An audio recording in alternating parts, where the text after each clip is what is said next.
Hello, Jody here from Joli Natural Skincare, and today I wanted to show you the second part of the tincture. But before we start, I wanted to talk to you about the reason I make these videos. And the reason I do that is because I'm all about natural living, green living, eco living. I believe that the chemicals and ingredients and things that we have in food and skincare and things like that have been affecting my son's eczema. He had eczema from a very young age, and anytime we gave him a bath using soaps or shampoos or anything like this, it would flare up. So we had to be really careful about the sort of things that we used on his skin. And it was similar with food additives and things like this. So we had a fair bit of trouble trying to keep it under control. How we did keep it under control was just bath him in water. And of course, because that wasn't ideal, I decided to start making my own skincare products so that I had things that I could use on his skin. So things like rich cream moisturizer, really, really luscious, lovely for your hands, comes custom scented. That's the other thing. A custom scent, custom make, things like that. Beautiful, beautiful cream. Anyway, so that's the reason that I do these videos. I like natural living. I like to live as chemical free as possible and things like that. So with that being said, let us get started. So here is the tincture. Remember, it was all the way up to here. I did push the herbs down with my rolling pin. I did that probably about a week into it, just to push them all down under the level of the water. And so now we have our tincture. So the next step is to strain the tincture. Now, how am I going to do this? I don't need to weigh it just yet. So I'll use a tea towel. You can even use paper towel.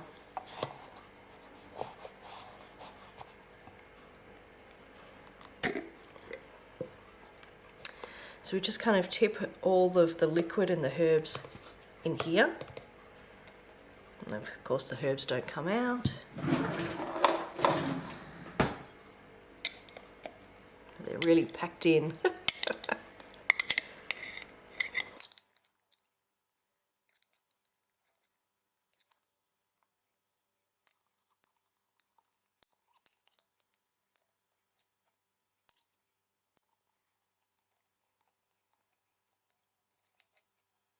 So I had left this for 2 weeks to sit in a cool place, a dark cupboard.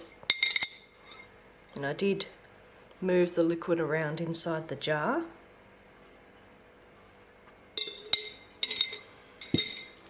And I did press the herbs down, as I said. Okay, so then we get our tea towel and we give it a good squeeze.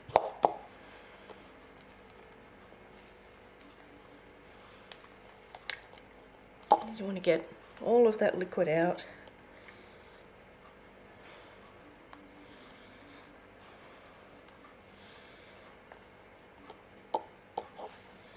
If you had a press or something like that, that would certainly be handy.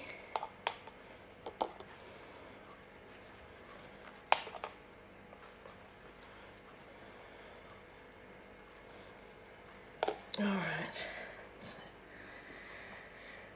much as I can get out of there.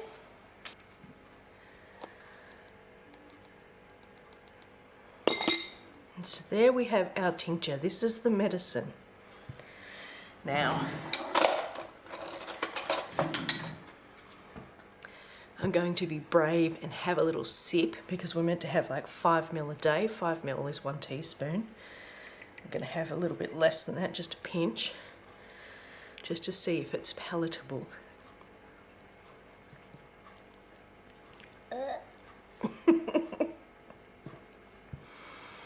It's very astringent, kind of tangy, I would say.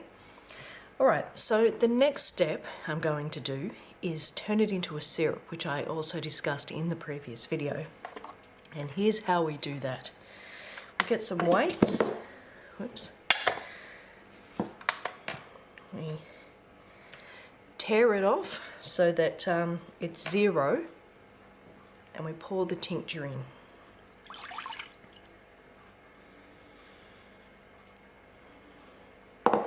And that comes to 120 grams. So then we add 120 grams of honey.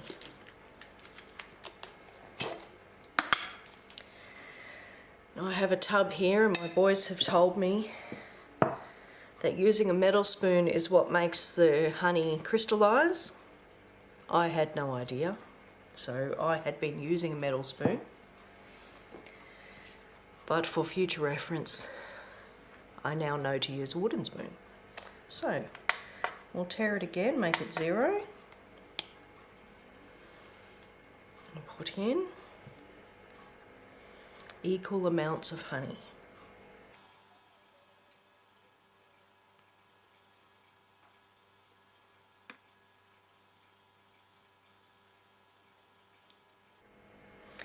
And this will of course make it sweeter.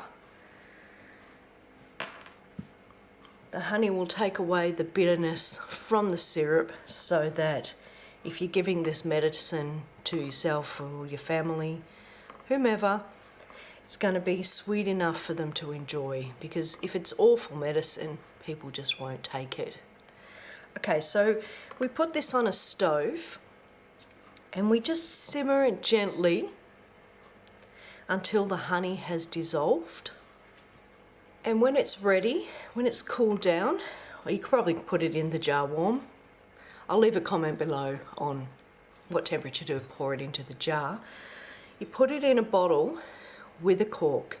It's very important to use a cork because the honey can ferment.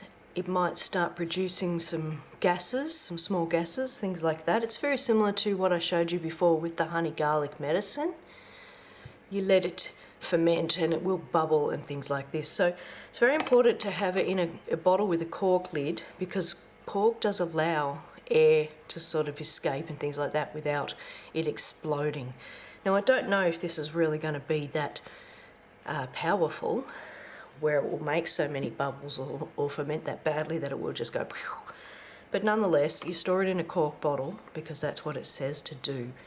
So I'm going to go and heat that, pour it into my bottle, and then hopefully by tomorrow we'll start giving this medicine to my son and see how it helps with his blocked nose. So that's how to make a tincture and how to turn it into a syrup. If you have a try of this, please let me know how you go. I'd really love to hear from you and find out how this has worked for you. Did you use a different herb? What herb did you use? What ailment were you trying to remedy, and how did you go? Please leave a comment below. Love to hear from you, and thank you so much for watching.